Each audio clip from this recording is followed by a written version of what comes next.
guys, welcome to our third video, and today we're gonna review our store, review the performance of our first ever dropshipping store that went live.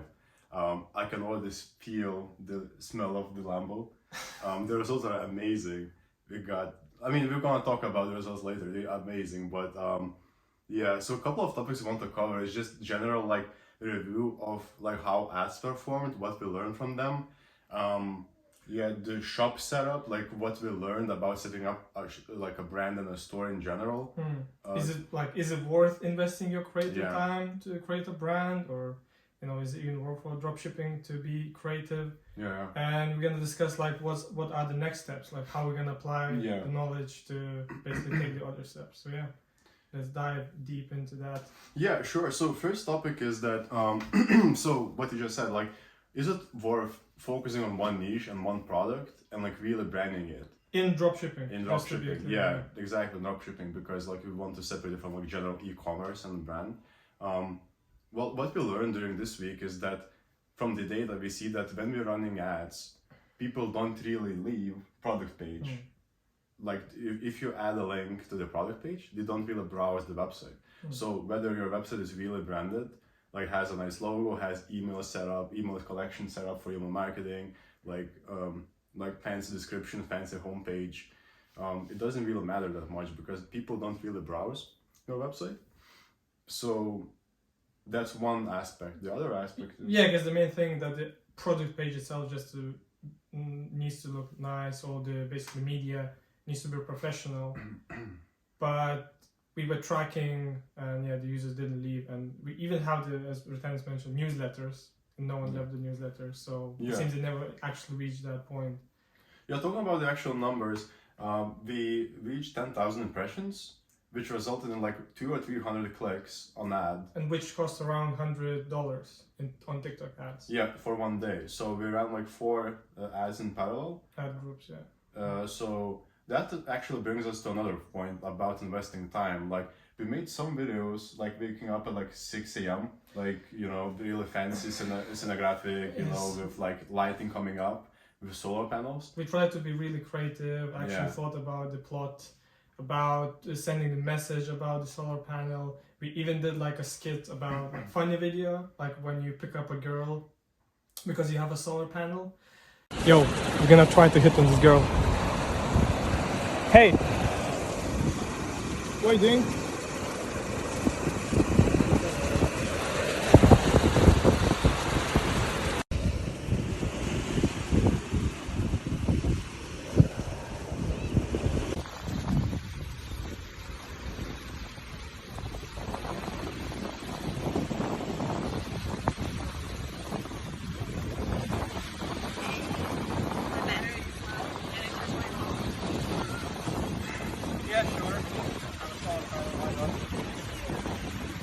But to our, surprise, the best performing ad was just the collage of images that we just created because we thought, it's the most mainstream ad, and we're just gonna create it because we didn't have any more ideas. All it has images, subtitles, and music. And the TikTok voiceover. Today we're gonna try the solar panel. Basically the basic voiceover, and that actually got 2.4% click-through rate, which is high, which is really high. Which is basically higher than average. The other ones got below 1. Even if we invested couple hours basically to create that creative. So it's quite interesting how it just breaks, your beliefs. Because we always kind of try to be creative, think outside the box, but it actually leads to another interesting point we noticed that from data, most clicks happen from demographic that were 40 to 55 years old, even though we're advertising on TikTok. So it also explains why the click-through rate was so high for those classic ads and not so much the funny ads, because basically, it was targeting older people, because maybe that's what TikTok algorithm does based on interests. If it finds that people who are interested in solar panels are older, it targets them. But we didn't add any interest, to be fair. It just seems that TikTok itself automatically optimized these demographics and these ages because they were performing better. but we tried without adding any interest, because TikTok actually has really powerful tool where you can see the top performing interests, and it's really interesting. You can just run generic ads and then optimize depending on interest. Because we saw, for example, one of the most popular interests was like home accessories and stuff like that. It kind of makes sense. But for example, when you're creating ad, you wouldn't think about it. Maybe you would go like some environment or nature interest like that. So it's really good to kind of start broad and then optimize on specific. Yeah, that's what we're gonna do going forward. Like start broad, as you say, and then when we see certain audiences, then we're going to like optimize spending on those rather than trying to guess like based on literally just a list of interests. Which ones we should focus on, because it's really, you don't really know until you start. The biggest lesson at all, like how actual TikTok is just, there's a lot of luck and it's pretty random. And it just seems let me clarify, like it's not luck, it's algorithm performance, right? Like whatever current algorithm settings are like promoting certain products, certain type of videos, this is what's going viral. So we literally saw people creating TikTok accounts and organically getting like 10,000 likes after creating the same content on 3 different accounts, just based on timing, you know. Just relying that one of those accounts will be boosted by the algorithm, basically. Nothing else. They don't change anything. Just create a new account and try again. Yeah, that seems to be like from what we see so far, like it's unfortunate, but it's true. But like you really can't like predict what algorithm predicts. So you should like adjust your not e-commerce. Like if you have a brand like that's consistent and you're like building it, you're not trying to ride algorithm waves or like popularity waves. You're trying to like build your own brand. Then you should like focus on your brand and your marketing. But if you're trying to like leverage new platforms like TikTok, just dropshipping basically, finding what's popular, finding what's trend, and just jump on that train and sell that product. So that's why we're going to like make adjustment, because we definitely invested way too much time into like branding our store, like creating perfect, adding chatbots, email collection, everything, before we knew that the product and the niche will perform well. Yeah, without knowing the product is like a winning product, because to know it's a winning product, you can instantly see, because as we kind of discussed before, you can see those products popping up, and you just need to find the product that is not too saturated yet, but is getting the popularity. And the funny thing that I saw exact same product being marketed from 5 different accounts, but the ad itself was the same. Like they don't change anything, and it seems that, or maybe it might be very similar in style, but the actual flow is the same. You know, if it's like entering a car, then there's like 3 ads of entering a car. Psychology itself in dropshipping is a little bit different. You're not building the brand, but basically you're relying that the product is popular enough, and someone will see your ad. It will be the last ad they see before they decide to buy. Maybe they'll see 4 ads the same as the same product, but on the 5th ad they will buy your product, and maybe the algorithm then just accelerates your content. So it's definitely different from building a brand, say like building your audience, creating your like niche. It's different concept, and I think we didn't understand that before we started. As Sultan mentioned, we invested some time into creating a brand, even created logo that we like, but in reality it doesn't really matter.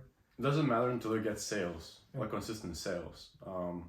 Because like from what we see so far, dropshipping is like selling, like, when you go to a convenience store, like grocery store, you buy stuff you need, like actual stuff like meat, vegetables, whatever, like potatoes, and then you go to like to cashing place, and then you see like chewing gum and candy. So that's what dropshipping is. Like it's very tempting to create a nice brand, a nice looking webpage, and nice content for product you like, but you have to realize that you're not the one buying the product and consuming the content. So you have to adjust how you create content, what type of content you create for the audience that will potentially buy it. So that's definitely something you have to adjust. And basically you need to find that product that is basically trending right now. Yeah, so this is where we're going to focus next, like really just remove our like assumptions about what's going to work or not, and just look at raw data, what's performing well on TikTok, create a general store. So we're just building a new store as we speak. And test 2 products per week. Yeah. Basically, we want to have a flow that we receive 2 products, create a creative ads for them. We're gonna do them ourselves, but we're gonna make it a little bit more simpler, so we don't invest like 3 hours, which is be like templated in our templated videos. Basically, create an ad, put it on generic store, invest like maybe a couple of $100 to run the ads. Yeah. See if on the first day there's no sales, that's it. We move to another product. Because we actually made a spreadsheet with like conversion rates, like all the way from click rate. Sorry, not actually from impression to click to product view to add to basket to checkout to payment.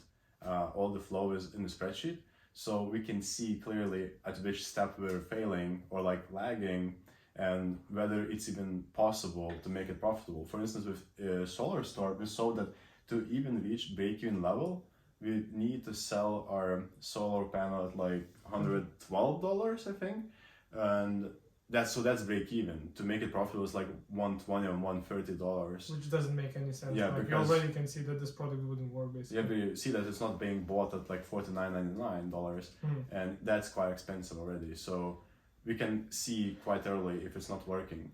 So yeah, definitely a lesson learned to not invest too much time until you see that like mathematically it makes sense. Of course, you need to understand the balance between making the product page legit. Like, of course, you need the reviews, clear descriptions, FAQ section, nice quality images and everything. But don't worry too much about the branding itself, like about the brand as a, the website brand. As, the main thing is just to create the credibility feeling, like the page is credible itself, and not the brand. People not buying the brand, I think. People just buying the product. Yeah. Because you're just scrolling and you see, I quite like this idea. For example, like random humidifier. And you don't care about the brand, you just want that product. Because you saw that 5 different other suppliers just selling that, but you just chose this one. That's it.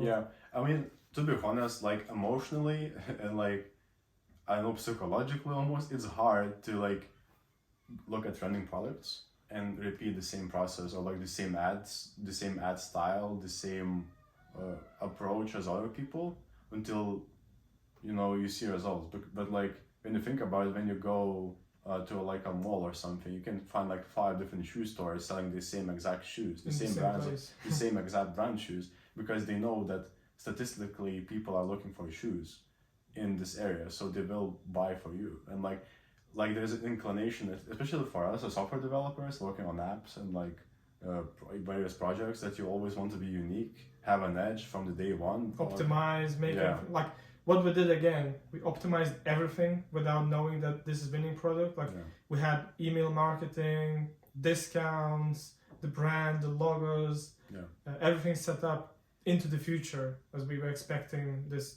to build. But you definitely need to learn like build on what's relevant at the time, because you're not the one buying those products, like customers are, and from their point of view the experience they're getting is way different from your point of view.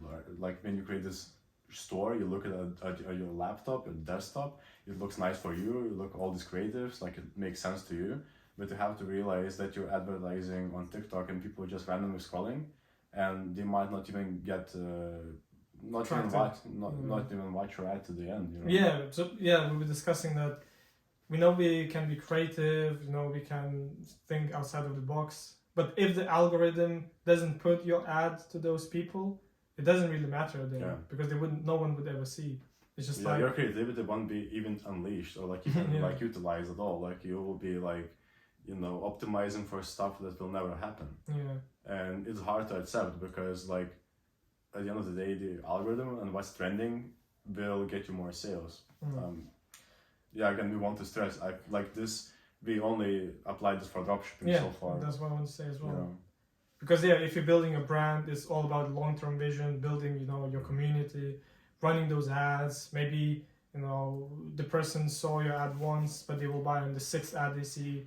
You're kind of investing to the future. But dropshipping is not about that. It's about basically quick finding the winning product, and basically using that small period of time until the competition catches up with you. Basically, it can be just a week, maybe 2 weeks, and then you just go to another product. or you kind of focus on product and make a brand from it, and then you start building audience. It's definitely almost like a zero-sum game, because even if you find a winning product yourself, like from scratch basically, like I don't know, having like a whiteboard and like brainstorming trends like before they happen or whatever, if you advertise on TikTok, there are tools that will find your ad, or even if they are not, like people will upload using hashtags. They can upload your content after they bought something from you, and people will see this item, and they will copy this item from you, because it can be instant, because you find a supplier, you create an ad, that's it. You have no barrier of entry, right? No. So you have to be really, So you should like focus on speed more than like brand if you're dropshipping, and like adjust yourself really quickly. And have a actual framework on testing the products, making the ads, and you shouldn't be attached to the products. You should be like a factory. You receive a product, create the ad, that's it. You see how it performs, that's it. You move to the next product. I guess that's what we need to learn the most, as we really like to kind of attach to the idea and think big about it, and then and it's not in specific. This again on dropshipping is okay. It seems that there's a different basic approach to everything. Yeah. One more lesson, like a bit. I mean, it's related to the same topic, but it's more from like technical point of view. Is don't try to like apply like coding skills to dropshipping necessarily, because there are so many integrations for everything. Even TikTok Pixel, right? Like you need to install the app, and it has all possible JavaScript events pre-built. So whether like viewing an item, viewing product page, going to checkout, going to basket, paying, you can optimize TikTok ads for everything without coding at all. I think there's because there's so many users using Shopify, they already like did all the optimizations, and to actually use custom code, I don't know what kind of stuff you would need to do to kind of even make sense to use custom code, because everything is already for dropshipping. I mean, I think everything is just like polished, so it works. I mean, this is just a classic e-commerce flow, like just seeing a product, checking out, paying, like there's not much creativity in there. Like you should probably like allocate your energy and creativity towards actual ads to get more people into their site. Product research and having the flow of optimizing that. But we'll definitely order more products and like probably update on like technical process or like standardized process of how we select new products, because we definitely want to move away from this emotional attachment to idea of one product. Even though we like it, because again, like you might like it as a consumer, but not necessarily as a seller. And it's not trendy maybe at that point. Maybe it's a perfect product, but it's just, not trending. I don't know. Yeah. Maybe it doesn't create that emotion, because I think solar panel is it's pretty complex. To prove that there's, need, you need to actually do some research, do some reading to understand how it works and everything. Because most of the products that are trending on TikTok is just, I'm gonna say it's quite stupid, like just random things that gives you. Again, I mean, it's just like buying chewing gum or candy in the store, analogy, basically, Like it's not stupid. It's just that like you're not gonna be, creating your diet out of candy. You're gonna buy actual food in the store. It's like you might buy it. I think it's more like emotional buying. It's just like people just buying random stuff from pure emotion. So you need to target that kind of product. You have to like adjust yourself accordingly, because in addition to it being fun and like not serious, like it's very public. Like you're not gonna find secret formula of marketing that no one has thought of before, because even if you do, like it won't be viral, and if it's not viral, it won't be profitable most likely, because you'll have to build it up for the algorithm to promote it. So that's one problem. And even if you do, then people will just copy it, because you have no barrier of entry. And everything is public, basically.